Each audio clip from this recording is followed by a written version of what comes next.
চাদরের ভিতর হাত ঢুকিয়ে দাও, শীত কম লাগবে। দেরি করছো কেন? বললাম, চাদরের মালিকের পারমিশন নিতে হবে তো আগে। বৌদি বলল, সব পারমিশন কি মুখে দিতে হয়? পারমিশন তো তোমাকে দেখার পর থেকেই দিয়ে রেখেছি। যেই ভাবনা সেই কাজ। অন্ধকার গাড়িতে অনেক অদেখা জিনিসের উপস্থিতি দেখে নিয়েছি। বেশ কিছুদিন ধরেই মাকে নিয়ে কোথাও বেড়াতে যাওয়া হয় না। হঠাৎ একটা সুযোগ এসে গেল। অফিসের কিছু ছুটি পাওনা ছিল, আর একটা ট্রাভেল কোম্পানি বেশ সস্তায় একটা ট্যুর অর্গানাইজ করেছে। খবর পেলাম, কাশ্মীর ভ্রমণ। 14 দিনের ট্যুর, জনপ্রতি 14,000 টাকা করে। মাকে বললাম, যাবে নাকি ভূস্বর্গ দেখতে? মৃত্যুর পরে কোনো স্বর্গ দেখবে, কিংবা আদৌ স্বর্গ কপালে জুটবে কিনা ঠিক নেই। পৃথিবীর স্বর্গটাই দেখে নিতে পারো, ইচ্ছা হলে গু।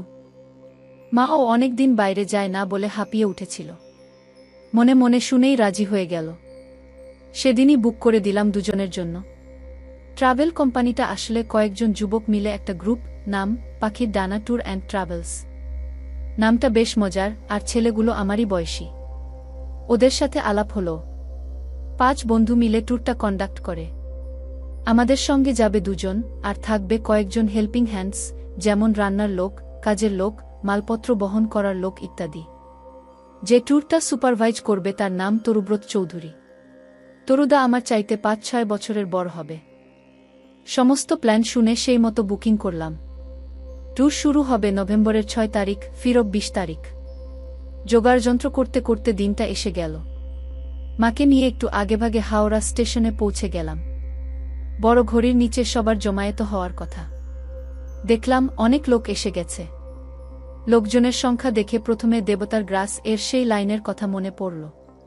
কত বাল্ব বৃদ্ধ নর নারীর সঙ্গে বেশ কিছু যুবতী এবং অগ্নিতুল্য বৌদি, সবাই সেজেগুজে প্রস্তুত। নিজেকে বললাম, চল তমাল, সময়টা মন্দ কাটবে না তোর, সেটা যে এত ভালো কাটবে তখন আর তা বুঝিনি। লিস্ট মিলিয়ে দেখা গেল, জনৈকা গায়ত্রী সেন ও তার 24 বছর বয়স্কা কন্যা অঙ্কিতা সেন এখনও অনুপস্থিত। প্ল্যাটফর্মে ট্রেন দেওয়ার সময় হয়ে গেছে। রাত 11:55 ট্রেন ছাড়বে। ঘড়িতে 10:50 দেখে তরুদা কিছু অবশ্য করণীয় বিষয় নিয়ে বক্তৃতা শুরু করলেন। সবাইকে জড়ো করে কান দিয়ে শুনছিলাম, মন দিয়ে গেঁথে নিচ্ছিলাম, আর মেয়ে ও বৌদিদের দেখছিলাম। আর 10টা ট্যুরে যেমন হয় সেই একই কথা। বেশ মনোগ্রাহী বক্তৃতাতেই তরুদা বলল, গায়ত্রী দেবী আর তার মেয়ে এখনও এলেন না। এই 2টা সিট তাদের বলে সামনের সিট 2টা দেখাল। ওদের দুজনকে নিয়ে বেশ কয়েকবার উদ্বেগ প্রকাশ করা হলেও তারা দুজন যে আমাদের একদম পাশের যাত্রী তা জানতাম না। একটু খুশি খুশি লাগল একটা 24 বছরের মেয়ের সঙ্গে যাচ্ছে ভেবে। আমাদের সঙ্গে আরও 2 জন এসেছিল, এক সর্বক্ষণ কাশতে থাকা দাদা, আর তার সঙ্গে সম্পূর্ণ বেমানান সুন্দরী বৌদি। ভগবানেরও কি লীলা! একেই বলে বানরের গলায় মুক্তার মালা। সন্ধ্যা থেকেই বৌদির দিকে বারবার চোখ চলে যাচ্ছিল। বয়স আন্দাজ 34-35 হবে, বেশ আকর্ষণীয়। উচ্চতায় একটু খাটো। দাদার নাম মৃণাল বোস, আর বৌদি উমা বোস। সর্বক্ষণ উমা বৌদি মৃণালদাকে মুখঝামটা দিয়ে চলেছে। দেখলাম সন্ধ্যা থেকে বৌদির প্রিয় গালি হল, তোমার দ্বারা তো কিচ্ছু হয় না, কথাটা শুনে ফেলেছি। ইতিমধ্যেই আরও অসংখ্যবার শুনব এই 14 দিনে, সন্দেহ নেই। কিন্তু দাদার দ্বারা যে কি হয় না সেটা পরে জেনেছিলাম, আর আপনারাও সময়মতো জানতে পারবেন। ট্রেন ছাড়তে আর মিনিট 7 বাকি। প্ল্যাটফর্মে নেমেছি, একটা জলের বোতল কিনব বলে। বোতল কিনে উঠতে যাব, এমন সময় দেখলাম একটা যুবতী মেয়ে এক বৃদ্ধা মহিলাকে জোর করে টানতে টানতে প্রায় দৌড়ে আসছে। বৃদ্ধা প্রায় হোঁচট খেয়ে পড়ছেন বারবার। একে বয়স হয়েছে, তার উপর কাঁধে একটা ব্যাগ। কোনোমতে তড়িঘড়ি করে ট্রেনে উঠল। মনে মনে দারুণ খুশি হলাম, সুন্দরী যুবতীর সঙ্গে একই কোচে বসে যাব। সবাই যখন ঘুমে, তার উপর শীত শীত পড়েছে, উফ, ভাবতে দারুণ লাগছিল। হঠাৎ দেখি উমা বৌদি মুখ বাড়িয়ে তাকিয়ে আছে আর মুচকি মুচকি দুষ্টু হাসি হাসছে। আমি বললাম, কি বৌদি, ঘুমাননি এখনো? বৌদি বলল, না, ঘুম আসছে না। আমিও তোমাদের সঙ্গে এসে বসলে আপত্তি আছে নাকি? বললাম, না না, আপত্তি কিসের? আসুন না, গল্প করতে করতে সময় কেটে যাবে। যদিও মনে মনে কাবাবের ভিতর হাড্ডি ঢুকল ভেবে রাগও হচ্ছিল। তারপর ভাবলাম, কাবাবের সাথে চাটনিও মন্দ হবে না। এরপর উমা বৌদি আমার পাশে বসে পড়ল, তারপর বসল অঙ্কিতা। আস্তে আস্তে আলাপ পর্ব শুরু হলো। বৌদি বলল, তুমি কি করো তমাল? বললাম, একটা কোম্পানিতে মার্কেটিং বিভাগে আছি। বৌদি বলল, বেশ বেশ, তাহলে তো ভালোই কামাচ্ছ। তা বিয়ে করনি কেন? বললাম, শিকল পরার এত তাড়া কিসের? পড়তে তো হবেই, যত দেরিতে পড়া যায়। বৌদি বলল, বেশি দেরি করলে শিকলের তালা চাবির জোর কমে যাবে কি বলেই চোখ ছোট করে একবার অঙ্কিতার দিকে তাকিয়ে খিক খিক করে হাসতে লাগল। অঙ্কিতা লজ্জা পেয়ে মুখ নামাল। আমি বললাম, আপনাদের তালা চাবি যখন এখনো ঠিক আছে, তাহলে আমারও থাকবে আশা করি। বৌদি হঠাৎ গম্ভীর হয়ে বলল, কোথায় আর ঠিক আছে? তোমার দাদার দ্বারা কিছু হয় না গে। আমি কথাটা অন্যদিকে ঘুরিয়ে দেওয়ার জন্য বললাম, অঙ্কিতা, আপনি কি করেন? অঙ্কিতা বলল, আমাকে আপনি বলবেন না, আপনি আমার চেয়ে বড়। তুমি বলবেন খু। আমি বললাম, বলতে পারি, যদি দুই পক্ষেই আমরা বন্ধু হই। অঙ্কিতা হেসে বলল, ঠিক আছে গি। উমা বৌদি ফোরন কাটল, তোমরা আজকালকার ছেলেমেয়েগুলো যে কেন সবকিছু দেরিতে করো। আরে আসল সময় চলে গেলে অনেক কিছু মিস করবে কি। বৌদি আমাদের চাইতে খুব বেশি বড় না, কিন্তু এমন ভাব করছে যেন আমাদের দিদি। আমি 27, অঙ্কিতা 24, আর বৌদি হয়তো 35। হঠাৎ অঙ্কিতা এমন একটা কথা বলল, আমি আর উমা বৌদি দুজনে চমকে ওর দিকে তাকালাম। ও বলল, আজকালকার ছেলেমেয়ে অনেক অ্যাডভান্স। বৌদির সুখ পাওয়ার জন্য তাড়াতাড়ি দুঃখকে গলায় ঝুলায় না, কিন্তু সুখ তারা ঠিকই উপভোগ করে নেয়। কি কথাটা বল মুখ নিচু করেই। বুঝলাম মেয়ে একটু লাজুক হলেও সীতা সাবিত্রীর যুগের মেয়ে না, ভীষণ রকম আধুনিক। অঙ্কিতার কথা শুনে বৌদি ওকে খোঁচা দিয়ে বলল, ওরে বাবা, মেয়ে তো দেখছি ভীষণ পাকা। তাহলে তুমিও সুখ উপভোগ করে নিয়েছ নাকি? অঙ্কিতা চমকে উঠে চোখ বড় বড় করে বৌদিকে একটা নিঃশব্দ ধমক দিল। তারপর বৌদি আমাকে নিয়ে পড়ল, তমাল, তুমিও কি সেই সুখ থেকে বঞ্চিত?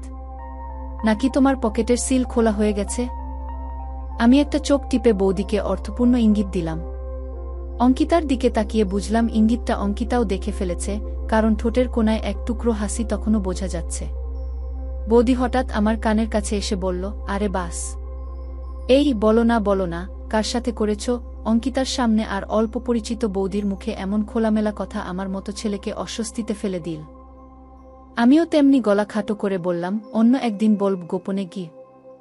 এ কথা শুনে বৌদি নাছোড়বান্দা হয়ে পড়ল আর একটা চিমটি কেটে বলল, তাই বুঝি? বেশ, শোনার অপেক্ষায় রইলাম গে। আমি আপাতত নিজেকে বাঁচিয়ে চলার চেষ্টা করছি, কিন্তু বৌদি সে সুযোগ দিচ্ছে না, আরও বেশি জেদ ধরছে। আমার সাথে অঙ্কিতা কিছুটা দূরত্ব বজায় রেখে বসেছে আর আর চোখে আমাদের অনুচিত নৈকট্য দেখছে। মনে হলো যেন একটু বিরক্ত, সেটা রাগ না ঈর্ষা ঠিক বোঝা যাচ্ছে না। ওদিকে মিনালদা, মানে উমা বৌদির স্বামী, নাক ডেকে ঘুমোচ্ছে। উমা বৌদি বিরক্ত হয়ে সেদিকে তাকাল, তারপর মুখ বেঁকিয়ে বলল, বিরক্তিকর। আমার জীবনটা শেষ করে দিল লোকটা। ওর দ্বারা কিছুই হয় না আগে। আমি বৌদির কানের কাছে বললাম, কি হয় না? বৌদি কি যেন বলতে যাচ্ছিল, হঠাৎ ফিসফিস করে বলল, অন্য একদিন বলব গোপনে গি। সময়ের সাথে সাথে মা সহ সবাই ঘুমে একাকার। লাইটগুলো সবে প্রায় নিভে গেছে, দুপাশের বাথরুমের দিকে 2টা লাইট জ্বলছে শুধু। তাতে অন্ধকার খুব গা হতে না দিলেও একটা মায়াজাল বুনে দিয়ে গেছে। ট্রেনের বগিতে ঘুমন্ত শরীরগুলো দুলছে, সেই জন্য জেগে থাকা মানুষগুলো অল্প স্বল্প নড়াচড়া করলে আলাদা করে চোখে পড়ে না। জানালা দিয়ে তাকিয়ে থাকতে থাকতে কখন জানি একটু ঝিমুনি এসে গিয়েছিল। হঠাৎ শুনলাম কানের কাছে কেউ ফিসফিস করে বলছে, কতজন? ধর্মর করে নড়ে বসলাম। তাকিয়ে দেখি একটা চাদর জড়িয়ে অঙ্কিতা আমার একদম কাছে সরে এসেছে। আমি মিষ্টি করে হাসলাম। অঙ্কিতা আবার প্রশ্ন করল, কতজন বলো? আমি কথা ঘুরিয়ে বললাম, এ বছর নভেম্বরের শুরুতেই তো দেখছি বেশ ঠান্ডা পড়ে গেছে, শীত শীত করছে গি। অঙ্কিতা বলল, হ্যাঁ, সেই জন্যই হ্যান্ডব্যাগ থেকে চাদরটা বের করে নিলাম গু। আমি বললাম, আমারটা সুটকেসে গি। অঙ্কিতা বলল, আমারটা শেয়ার করো। আমি বললাম, সে কি? সেটা কি ঠিক হবে? অঙ্কিতা বলল, আরে কেউ তো দেখছে না, ক্ষতি কি? আমি দুষ্টু হেসে বললাম, কেউ না দেখলে তুমি সবকিছুই শেয়ার করবে নাকি আমার সাথে? অঙ্কিতা ভীষণ লজ্জা পেয়ে বলল, কি যে বলো, ধুর। তারপর আমার কাছ থেকে দূরে সরে যেতে গেল। আমি ছোট করে ওর একটা হাত ধরে বাধা দিলাম। কিছু বলল না অঙ্কিতা, সোজা হয়ে বসল, কিন্তু আর দূরে সরে গেল না।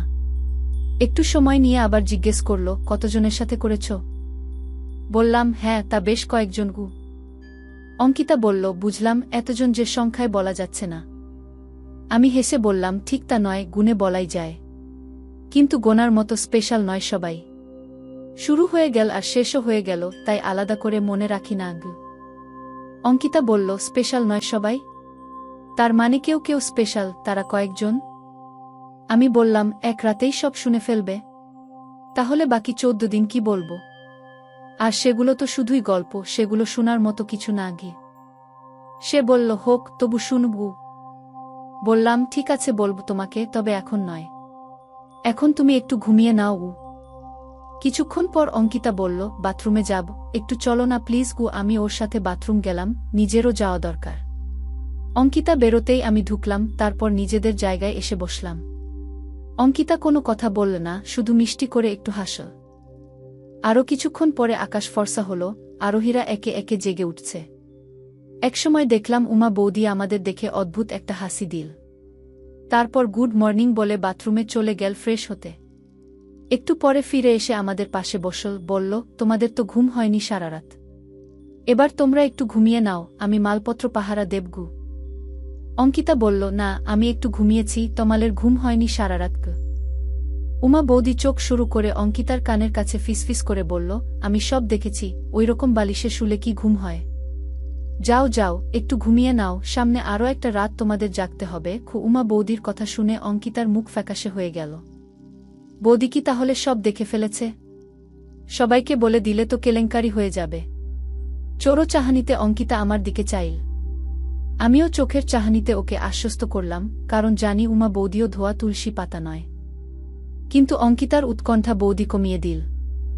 এখনও মৃণালদা, আমার মা আর গায়ত্রী মাসিমা ঘুম থেকে ওঠেনি, তাই আমরা কথা বলতে লাগলাম নিশ্চিন্তে। বৌদি নিচু গলায় কথা বলছে ঠিকই, কিন্তু এমনভাবে বলছে যেন আমি শুনতে পাই। বৌদি বলল, আরে লজ্জা পাচ্ছ কেন? পাশে ওইরকম হ্যান্ডসাম ছেলে থাকলে আমিও তোমার মতো কোলে মাথা দিয়ে শুতাম। আর আমি হলে শুধু শুতাম না, আরও অনেক কিছু করতাম।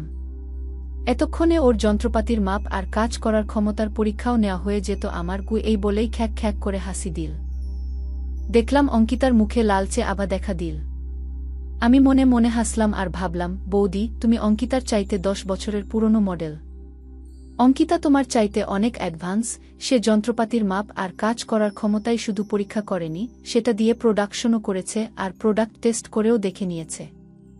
বৌদি তখনও বলে চলেছে, ইস, আমার যদি তোমার বয়স থাকতো অঙ্কিতা। ওই হাঁপানি রোগীটা কেসে কেসে আমার জীবনের রাতগুলো নষ্ট করে দিল, অথচ কি রোমান্টিকই না ছিলাম আমি। অপদার্থ একটা, সব শেষ করে দিল। কিছু হয় না ওর দ্বারা বলে একটা দীর্ঘশ্বাস ফেল। অঙ্কিতা কোনো কথা বলল না, চুপ করে থাকল। সকাল 7টা বেজে গেল দেখতে দেখতে। কাল রাতে আমার আর অঙ্কিতার মধ্যে যে কিছু হয়েছিল, সেটা ওর মুখ দেখে বিন্দুমাত্র অনুমান করা সম্ভব না। হয় মেয়েটা ধুরন্ধর অভিনেত্রী, নয়তো এসব ব্যাপারে বেশ অভিজ্ঞা। যেটাই হোক, তাতে ক্ষতি নেই, ওই দুটোর যেকোনো একটা থাকলেই কাশ্মীর ট্যুরটা জমে যাবে। ট্রেন তরতর করে চলছে। দীর্ঘ জার্নি করে জম্মু স্টেশনে নেমে পড়লাম সবাই। এরপর একটা গাড়ি বুক করা হলো। একঘেয়ে ছুটে চলাতে সবাই ক্লান্ত হয়ে পড়ছে দেখলাম। বেশিরভাগ লোকই দুলছে, কারণ অন্ধকার নেমে আসছে। জানালা দিয়ে ভালো করে কিছু দেখা যাচ্ছে না। এমন সময় উমা বৌদি এসে আমার পাশে বসে পড়ল। বলল, বেশ ঠান্ডা লাগছে রে ভাই। আমি বললাম, আসুন বৌদি। বৌদি বলল, কি সঙ্গিনী হারিয়ে বিরহকাতর নাকি? আমি বললাম, সঙ্গিনী কোথায় হারালাম? এই তো একজন পাশেই আছে। বৌদি বলল, হ্যাঁ, এখন তেল মারা হচ্ছে। আমি বললাম, সত্যি, মেয়েরা জন্মগতভাবেই খুব হিংসুটে। তারপর বললাম, মৃণালদা কি ঘুমে নাকি? বৌদি বলল, হ্যাঁ, চাদর মুড়ি দিয়ে দুলছে বলে হাতে হাত রেখে বলল, এতক্ষণে মনে হচ্ছে কাশ্মীর এসেছি, তাই না? হাত দুইটা জমে যাচ্ছে। আমি বললাম, তা কর্তাকে জড়িয়ে ধরে থাকলেই তো পারতেন, ঠান্ডা লাগত না। বৌদি মুখ বেঁকিয়ে বলল, গায়ে রক্ত থাকলে তো গরম হবে। ওই শুটকো কাঠ জড়িয়ে বসে থাকলে ঠান্ডায় জমে মরেই যাব, তাই তো তোমার কাছে এলাম। আমি বললাম, ভালোই করেছেন, আমারও খুব শীত করছে। পাশে এমন নরম চাদর থাকলে ঠান্ডা লাগবে না। উমা বৌদি বলল, তাহলে চাদরের ভিতর হাত ঢুকিয়ে দাও, শীত কম লাগবে। দেরি করছো কেন? বললাম, চাদরের মালিকের পারমিশন নিতে হবে তো আগে। বৌদি বলল, সব পারমিশন কি মুখে দিতে হয়? পারমিশন তো তোমাকে দেখার পর থেকেই দিয়ে রেখেছি। যেই ভাবনা সেই কাজ। অন্ধকার গাড়িতে অনেক অদেখা জিনিসের উপস্থিতি দেখে নিয়েছি। আধা ঘণ্টা পর বৌদি আমার কাঁধে মাথা রেখে বসে রইল। অনেকক্ষণ পরে বলল, তোমাকে ধন্যবাদ দিয়ে ছোট করব না তমাল। এখন সিটে যাই কেমন? আমি বললাম, হ্যাঁ যাও। এক অন্যরকম স্বর্গ থেকে সদ্য ঘুরে আসা দুজন নর নারীকে বুকে নিয়ে অন্ধকারের বুক চিরে গাড়ি শ্রীনগরের দিকে ছুটে চল। রাত 11:30 নাগাদ আমরা শ্রীনগর পৌঁছলাম। ডাল লেকের পারে একটা হোটেলে আমাদের থাকার ব্যবস্থা হয়েছে। বেশ বড় হোটেল। আমরা সবাই গাড়ি থেকে নামলাম। সত্যজিৎ রায়ের সোনার কেল্লা সিনেমায় লালমোহন বাবুর উটের পিঠে ভ্রমণের পর যে অবস্থা হয়েছিল, আমাদের বেশিরভাগ মানুষেরই সেই অবস্থা। সবাই বিভিন্ন হাস্যকর ভঙ্গিতে কসরত করে হাত পা ছাড়িয়ে নিচ্ছে। গাড়ি থেকে নামার আগে উমা বৌদি আমার পাশে এসে চুপি চুপি বলল, আজকের ঘটনা অঙ্কিতাকে এখনই বলার দরকার নেই, অল্প বয়সী মেয়ে জেলাসি ফিল করতে পারে। আমি ঘাড় নেড়ে সায় দিলাম। মা আর গায়ত্রী মাসিমাকে একটা জায়গায় দাঁড় করিয়ে দিলাম। তরুদা গেছে হোটেলের সাথে কথা বলে ব্যবস্থা করতে। মালপত্র সব জড়ো করা হয়েছে, হোটেলের লোকই ঘরে পৌঁছে দেবে, আমাদের দুশ্চিন্তার কিছু নেই। আমি অলসভাবে হাঁটতে হাঁটতে বাইরে এলাম। সামনেই ডাল লেক। অনেক নাম শুনেছি, অসংখ্য সিনেমায় ডাল লেকে শিকারা চড়তে দেখেছি নায়ক নায়িকাকে। আজ চোখের সামনে সেই ডাল লেক। রাতের বেলা, তাই ঠিক বুঝতে পারছি না, এমন একটা বড় খালের মতো লাগছে। সিনেমাতে যেমন দেখেছি সেরকম লাগছে না। আমার কমন সেন্স বলছে এটা আসল ডাল লেক নয়, কিন্তু দেখতে মন্দ লাগছে না। রাত অনেক হয়েছে, তবু আলো ঝলমল করছে চারিদিকে। প্রচণ্ড ঠান্ডা লাগছে এখন, চাদরে কাজ হচ্ছে না, দাঁড়িয়ে থাকা যাবে না বুঝতে পারছি। অঙ্কিতা এসে বলল, এই যে মশাই, কি করছেন ঠান্ডায় একা একা? আমি ওর দিকে ঘুরে হাসলাম, বললাম, কি আর দেখব, ভীষণ ঠান্ডা লাগছে আর দাঁড়িয়ে থাকা যাচ্ছে না। চলো ফেরা যাকু। ট্রেনের মতো এখানেও রুমের ব্যবস্থা পাশাপাশি হয়েছে। প্রথমে অঙ্কিতাদের রুম, তার পাশে উমা বৌদিদের রুম, তারপর আমাদের রুম। হোটেলের লোক এসে আমাদের যার যার রুমে পৌঁছে দিয়ে গেল, মালপত্র আগেই এসে গেছে। একটু পরে তরুদা এসে বলে গেল, আপনারা ফ্রেশ হয়ে নিন, 1 ঘন্টার ভিতর ডিনার এসে যাবে। তবে আজ বেশি কিছু করতে পারব না, মাফ করবেন সবাই। তরুদা চলে যেতেই আমরা মালপত্র খুলে গুছিয়ে ফেলতে লাগলাম। শ্রীনগরে আমাদের 4 দিন থাকতে হবে, তাই ব্যাগগুলো আনপ্যাক করতে কোনো অসুবিধা নেই। মা ওয়ার্ড্রোবে সবকিছু সাজিয়ে রাখছে। আমি বাথরুমে ঢুকে পড়লাম ফ্রেশ হতে। গিজার চালিয়ে সাবান মেখে স্নান করে নিলাম। সারাদিনের ক্লান্তি উধাও হয়ে গেল এক নিমেষে। ফ্রেশ হয়ে বাইরে বেরিয়ে এলাম। মা বাথরুমে ঢুকলে আমি গেলাম উমা বৌদি আর অঙ্কিতাদের খোঁজ নিতে। সবাই ফ্রেশ হয়ে ডিনারের জন্য অপেক্ষা করছি, খিদেও লেগেছে খুব। দরজায় নক হলো। ডিনার এলো ভেবে দরজা খুলে দেখি অঙ্কিতা। ঘরে ঢুকে আমাকে কোনো কথা না বলে মাকে বলল, মাসিমা, মা আপনাদের খাবার আমাদের রুমে নিয়ে নিয়েছে, আপনারা আমাদের সঙ্গে একসাথে খেলে ভালো হয়। মা বলল, ভালোই তো, চল যাচ্ছি। অঙ্কিতাও আমাকে ইশারায় বলে গেল, এসো। অঙ্কিতা আমাদের ডিনার সার্ভ করল। আমরা খেতে বসলাম। খাবার শেষে সবাই ঘুমের জন্য চলে গেল। এদিকে অঙ্কিতা আমাকে ইশারায় বাইরে আসতে বলল। বুঝলাম এই মেয়ে এই শীতে আবারও আইসক্রিম খেতে চাচ্ছে। নিজেকে ভাগ্যবান মনে করে চলে গেলাম বাইরে। বাইরে যেতেই আমাকে একটা ঘরে নিয়ে এলো। সারা কাশ্মীর ঘুমে অচেতন, আমরা দুজন বাদে।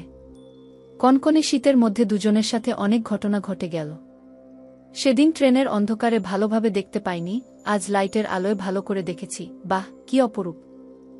ঘণ্টাখানিক থাকার পর নিজের রুমে চলে এলাম। এক রাতে 2 বার স্নান করে অনেক ভালো লাগছে। যেই একটু ঘুম এসেছে এমন সময় রুমে নক করার শব্দ বেজে উঠল। 1 বার, 2 বার, 3 বার। আমি ঘড়ির দিকে তাকিয়ে দেখি রাত 1:30 বাজে। দরজা খুলতেই দেখি উমা বৌদি অস্থিরতা নিয়ে দাঁড়িয়ে আছে। আমি কিছু বলার আগেই বলে ফেল, তোমার দাদাকে দিয়ে কিছুই হয় না আগে। কথাটা শুনে মনে মনেই হেসে ফেললাম। নিজেকে বললাম, রেডি হও তমাল, আজ তোমার আরও পরিশ্রম করতে হবে, এত সহজে ছুটি নেই। চোখের পলকেই ঝড়ের মতো ঘরে ঢুকল উমা বৌদি।